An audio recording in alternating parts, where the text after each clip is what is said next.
안녕하십니까. 스탁과 스토리 수다가 있는 수요일 김기수의 돌직구 타임 MTNW 김기수입니다. 인사드리겠습니다. 자, 올해는 팔아라라고 이야기했었던 주식 시장이 계속해서 약세 흐름을 보이다가 모처럼 오늘 강한 시세를 보였죠.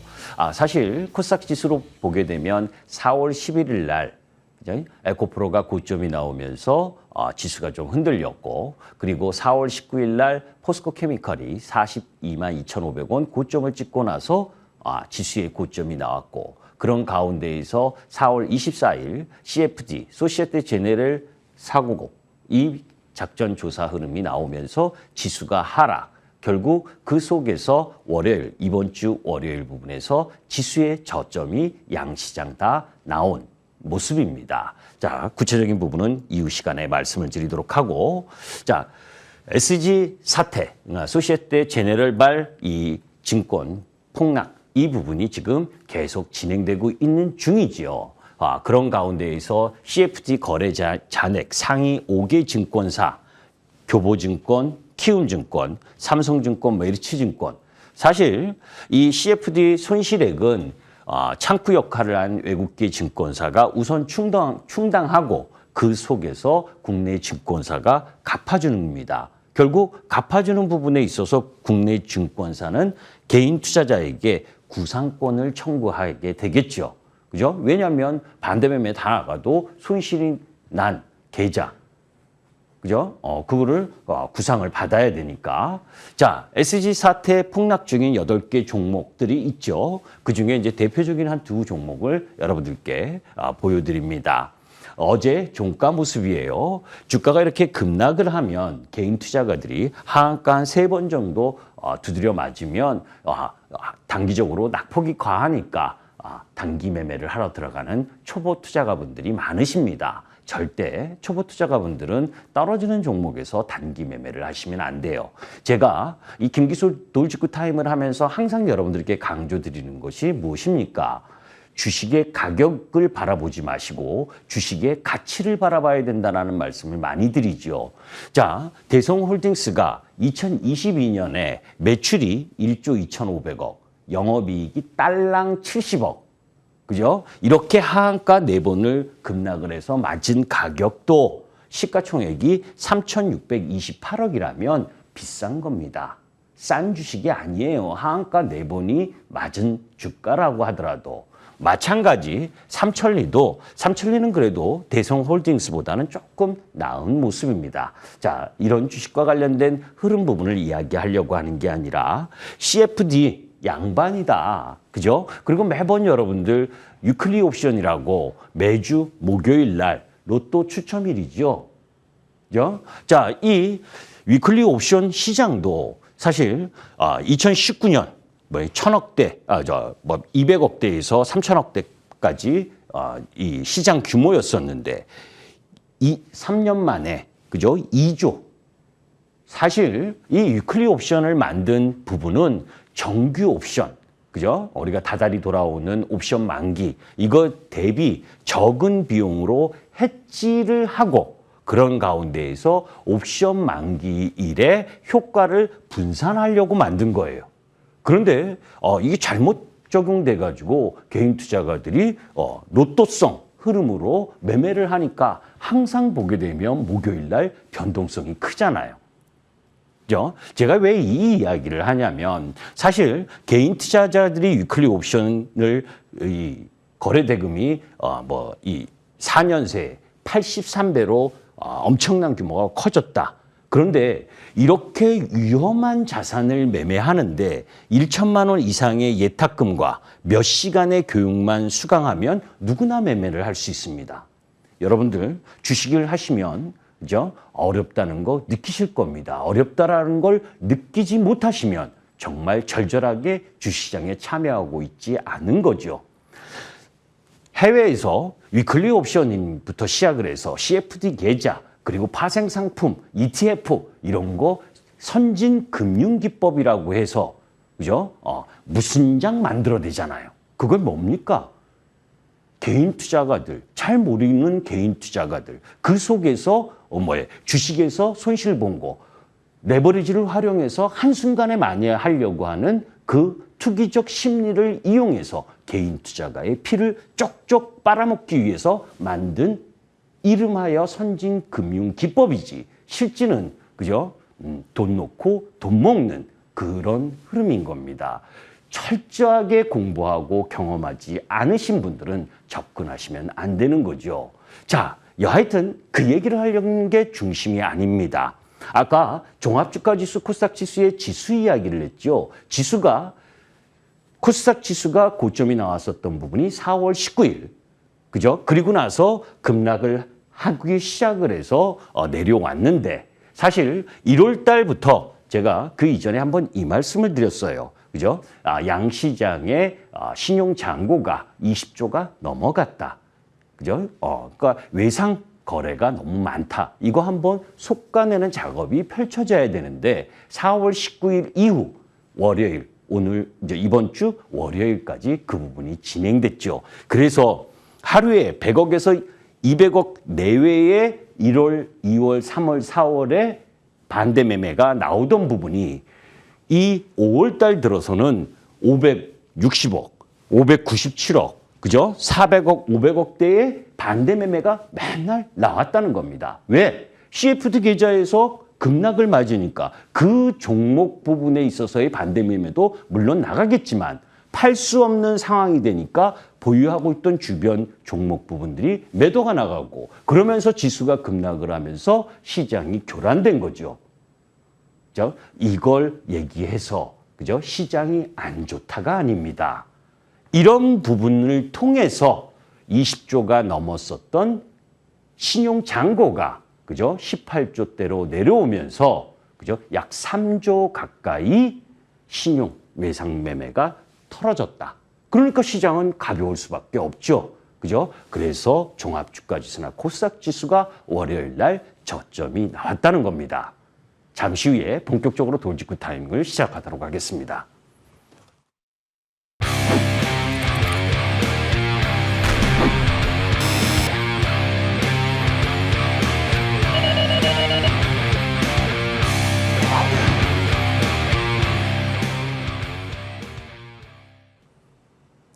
자, 그런데 말입니다.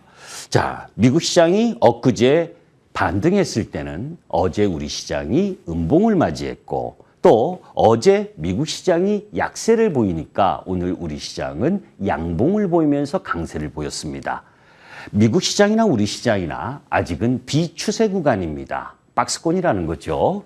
자, 그런 가운데에서 미국 시장이 약세를 보이고 있는 근본적인 부분은 두 번째 부채 한도 상향 협상이 실패했다라고 하는 부분, 그 부분이 미국 시장 막판에 하락을 조금 부추겼죠. 그런데 제가 이 부분은 여러분들께 별 신경 쓰지 마시라는 말씀을 많이 드렸습니다. 왜? 과거에도 지금 이게 처음 부채 한도 상향 협상하는 게 아니고요.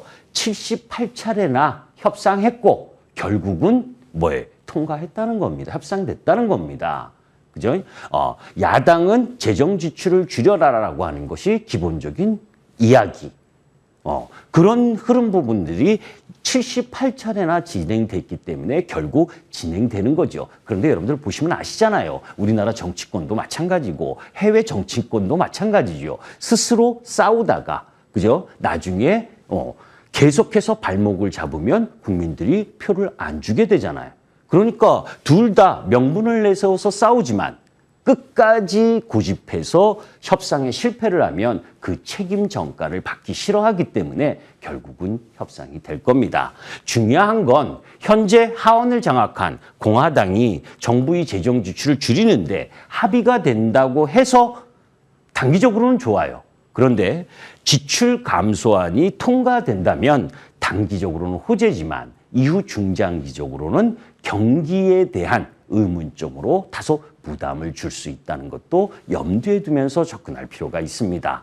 자, 중국 시장의 지표, 경제 지표가 계속 발표가 됩니다. 근데 산업생산 부분에 있어서 3월보다는 4월 산업생산이 양호하게 나왔지만 예상치보다는 다 안 좋게 나왔죠. 그래서 휴대폰 판매가 20.2% 줄어들고 자동차 판매가 15% 줄어드는 이런 산업 생산 부분 전체적으로는 안 좋은 모습. 반면에 그죠?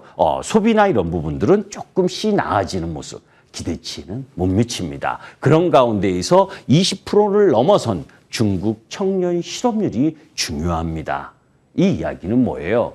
항상 여러분들께 이야기하는 미국이 서방 국가가 중국에서 공급망을 빼오고 있다. 그러니까 대학을 졸업한 청년들이 뭐예요? 취직할 데가 별로 없는 청년 실업률을 저렇게 반증하고 있다는 겁니다. 그래서 이전처럼 중국이 과하게 소비하는 국면은 크지 않을 것이다 라고 보는 거죠. 자, 그런 가운데 세계 경제 기여도가 낮아지고 있는 중국 경제예요. 지금 우리나라가 대중국 무역 수지 흑자, 그죠? 사실 2012년, 13년만 해도 628억 불의 무역 흑자가 났었습니다. 그런데 2022년 12억 5천만 달러. 엄청나게 줄어들었죠? 이제 중국이 뭐라고 해도 우리 맞짱 떠도 됩니다. 왜? 무역수지 흑자 옛날에 많이 날 때는, 그죠? 엄매 기죽어를 했지만 지금은 그럴 이유가 없어요. 비등비등해지니까. 그러면 여기서 왜 무역수지 흑자가 이렇게 계속 축소되고 있느냐? 구조적인 변화 부분을 체크할 필요가 있다는 거죠. 중국이 리오프닝을 하면 뭔가 나아질 것이라고 기대를 했는데 사실 그게 생각만큼 좋아지고 있지 않다. 왜? 중국이 탈한국산을 하고 있기 때문입니다. 탈한국산. 그죠? 사실 우리나라는 수출 교육 국가고, 그죠? 중간재 부분을 원재료를 수입해서 중간재를 가공해서 또 수출하는 그런 나라잖아요. 그런데 그 중간재를 중국이 내재화를 하고 있는 상황이기 때문에 그렇기 때문에 대중무역 수지가 좋아질 리가 크지 않다는 거예요. 그 부분이 결국 우리 시장에 있어서 숙제입니다. 그런데 이런 이유가 결국은 매번 여러분들께 이야기하는 미국의 프렌드 쇼링 정책 그리고 탈중국 공급망 정책과 연결돼 있다는 거죠. 미국이 제시한 새로운 경제 질서에 순응하면서 그 순응한 흐름 부분에 수혜를 받는 섹터와 종목 부분을 공략을 해야 되는 겁니다. 사실 이 미국이 패권 국가라는 건 알고 계시고 사실은 브레튼 우즈부터 시작을 해서 이 10년, 20년마다 주기적으로 변화 흐름을 갖고 갔어요.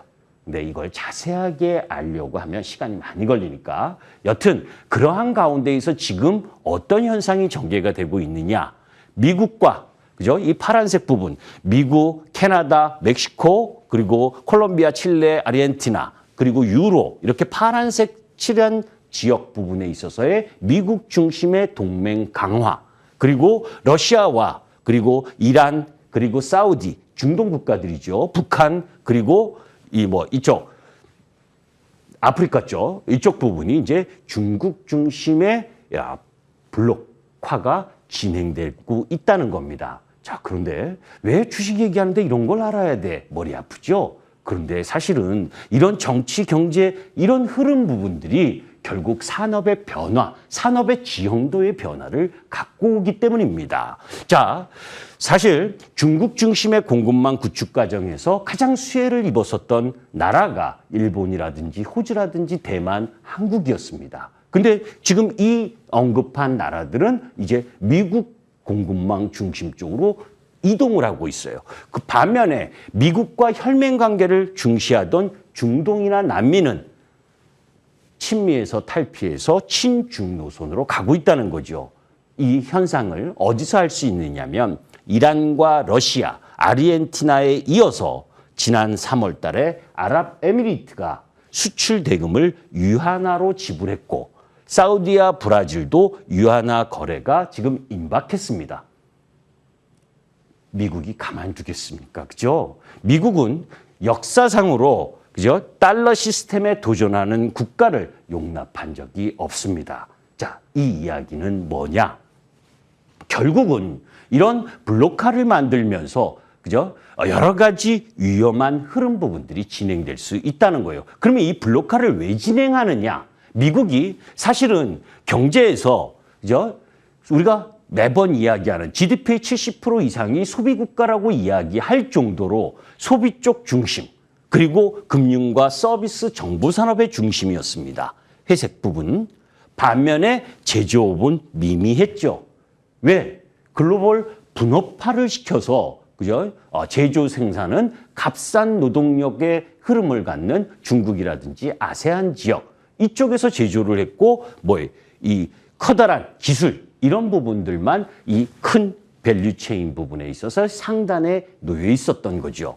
자, 그런데 그런 흐름들 속에서 이런 산업의 지형들을 계속 갖고 가게 되니까 코로나 이후 중국이 자원을 가지고 중국 중심의 흐름으로 개편하려고 하고 그런 가운데에서 공급망을 닫아버리니까 그죠? 엄청난 위기의식을 느끼게 됐고 그런 가운데에서 미국 국가 부채가 경제 규모 대비 120%를 상회하는 흐름. 이런 부분이 결국 매번 78차례 이상 부채 상향을 하고 있는 거 아니에요.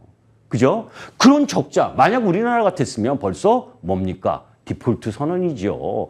돈 찍어내는 나라, 기축통화의 나라, 달러의 나라니까 지금 살고 있는 거 아닙니까?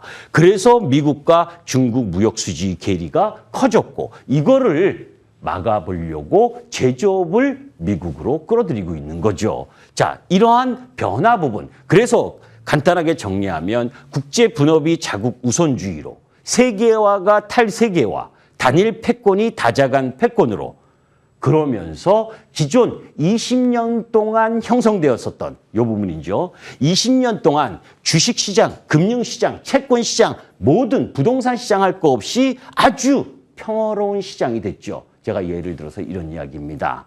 반에서 그죠? 주먹장이 있습니다. 그러면 뭡니까? 애들이 싸울 때 한마디만 하면 뭡니까? 싸움을 멈추죠. 그런데 짱이 없어요. 다 비등비등해요. 그러면 서로 싸워도 말릴 사람이 없는 겁니다. 중국이 GDP 부분이 높게 올라오면서 미국하고 맞먹는 상황이 돼버리고 그러면서 이 패권 국가로서의 지위를 잃을 수 있는 상황이 돼버리니까 그죠? 앞으로는 지금껏 누려왔었던 이 금융시장의 호황 부분이 다소 불협화음이 생길 수 있다는 거죠. 그 예가 공급망 재편 과정에서의 물동량, 수요의 위축, 그리고 지정학적 위험의 확산, 그리고 그동안 계속 시장의 안전판 역할을 했었던 저금리, 그죠? 저물가 이런 부분들이 고금리, 고물가 그리고 신용 위험과 디버리징이 발생할 수 있는 새로운 환경으로 갈 수 있다는 것도 염두에 두면서 시장을 접근해야 되고 그런 가운데에서 한국 자산 배분 구조를 여러분들 보시게 되면 한국은 비정상적으로 부동산과 비금융자산이 84%를 차지할 만큼 위험한 자산 형성을 구성하고 있고 또 주요국 GDP 대비 가계 부채 비중도 선진국들은 40%에서 65%, 70% 내외인데 우리는 105%입니다. 여러분들도 다 아시지만 가계 부채가 우리나라 1876조잖아요. 그죠? 이런 부분들이 그동안 글로벌 시장의 경찰 국가를 자처했었던 미국이 있었기 때문에 나름 그죠? 이런 자산 배분 구조나 그리고 금융시장의 호황 이런 것들을 이해할 수 있었는데 이제 블록화가 되면서 아까 말씀드렸던 여러 가지 위험성 흐름들이 전개될 수 있기 때문에 그 속에서 신중을 기하는 자산 배분 전략을 고민해야 되고 그런 가운데에서 수혜를 받을 수 있는 섹터 쪽으로 관심을 가져야 되는 거죠. 자, 애플이 아이폰에 이어서 에어팟도 인도에다가 공장을 짓는다고 합니다. 또 테슬라가 인도에서 공장을 짓기 위해서 이번 주에 방문한다고 하죠. 이게 다 뭡니까? 중국에서 빼오는 거잖아요. 그죠? 자, 그런 부분들을 염두에 두고 시간이 없기 때문에 조금 빨리 갈게요. 자, 5월 16일 날 산업통상부 자원부에서 제2차 범부처 수출 상황 점검 회의를 했습니다. 30개 수출 유망 세부 품목 이거 지원하겠다는 거죠. 전기차, 양극재, 항공유, 히트펌프, 굴착기, 트랙터부터 시작을 해서. 그죠? 나름 지원하겠다는 겁니다. 자, 지금의 주식 시장은 여러분들이 아시겠지만 실적 명암에 따라서 분명하게 주가가 반응하는 겁니다. 그죠? 농심이 1분기 실적이 서프라이즈 했죠. 그러니까 급등을 어제 했고, 반면에 화승엔터프라이즈는 최근 3개년 부분에 있어서 실적이 급락하는 형태를 보이니까 내려오는 거죠. 자, 제가 또 강조를 합니다. 실적이 안 좋아서 주가가 떨어지는 건 낙폭과대가 아닙니다. 그죠? 낙폭과대가 아닌 거예요. 실적이 안 좋아서 떨어지는 건. 여러분들 제가 여기서 방송을 하면서 이뻐질까? 그죠? 그러면서 덴티움이라든지, 그죠? 오스테인 임플란트가 이제 거래에서 나가면서 덴티움이나 또 레이, 그죠? 파마리서치, 이런 이 미용과 임플란트와 관련된 주식, 그런 부분들이 실적이 좋고, 그다음 또 JYP, 그죠? 급등하고, 그거 따라서 YG와 하이브가 올라가고, 이제 JYP는 좀 부담권에 들어와 있습니다. 그런 부분을 염두에 둘 필요가 있고, 자, 시간이 없어서 요거 하나만, 엊그제 기사가 하나 나왔는데 여러분들이 오해하실까 봐 제가 요거까지만 말씀을 드리도록 하겠습니다. 중국이 자동차 수출 1위를 했다고 대문짝만하게 나왔습니다. 그러면서 전기차 1위 했다. 그죠? 이 뉴스를 딱 보면 음매 우리나라 기죽어 이렇게 생각하실까 봐 오해하지 마셔라. 그죠? 자, 중국이 자동차 수출 1, 4분기에 99만 4천 대로 일본과 독일, 한국을 제치고 1등을 했습니다. 맞아. 그런데 대당 평균 수출 단가가 얼마냐? 2,200만 원. 그죠? 이건 뭐예요? 경차 위주의 판매를 했구나. 그죠? 그런 가운데에서 테슬라나 벤츠, 볼보, 이 현지 투자 외자 자동차 기업 수출이 또 한몫을 거들었구나. 그죠? 그러니까 중간 레벨에서 고급 레벨의 자동차 부분의 수출이 아니다라는 거, 대수만 바라보지 마시라는 겁니다. 자, 두 번째. 세계 전기차 탑5 중 3곳이 중국 기업. 와, BYD가 전기차 1등, 상하이 자동차가 3등, 지리자동차가 5등. 엄청 잘 나가네? 라고 생각하시면서 행여나 중국의 CATL 배터리, 리튬 인산철 배터리, 이게 우리나라 하이니켈 양극재 배터리보다 더 좋구나. 이렇게 오해하지 마시라는 겁니다. 왜냐? BYD 중국 시장에서 이 수치는, 그죠? 플러그인 하이브리드, 그러니까 친환경차. 그러니까 쉽게 이야기하면 내연기관 엔진이 있는 자동차, 그죠? 전기 충전했다가 충전이 소모되면 엔진이 있는 차로 주행을 하는 그런 것까지를 다 포함한 수치입니다. 반 이상이. 그죠? 순수 전기차라고 할 수 있는, 우리가 생각하는 배터리 탑재 순수 전기차는 테슬라 수치만 정확한 수치예요. 그죠? 반 이상이 그 전기차가 아니라는 겁니다. 그죠? 그래서 제가 이 부분을 강조드리는 건 대한민국의 배터리를 우습게 보지 마시라는 거죠. 기사 내용을 보고 오해하지 않으셨으면 좋겠습니다. 나머지 부분은, 그죠? 시간이 없는 관계로 이만 하도록 하고, 방송이 끝나고 나서 6시 10분부터 포털창에 MTN 밴드를 검색하고 들어오시면 저희 MTN 머니투데이 방송의 홈피가 보입니다. 그러면 제 얼굴을 클릭하시면 저와 만나실 수 있고, 그리고 그 속에서 왜 종합주가지수나 코스닥지수의 저점이 나왔고, 그 속에서 주도 섹터의 로테이션이 어떻게 펼쳐지고 있는지, 그죠? 그리고 지금은 어떤 섹터 위주의 공략이 필요한지에 대해서 설명드리도록 하겠습니다. 감사합니다. 김기수였습니다.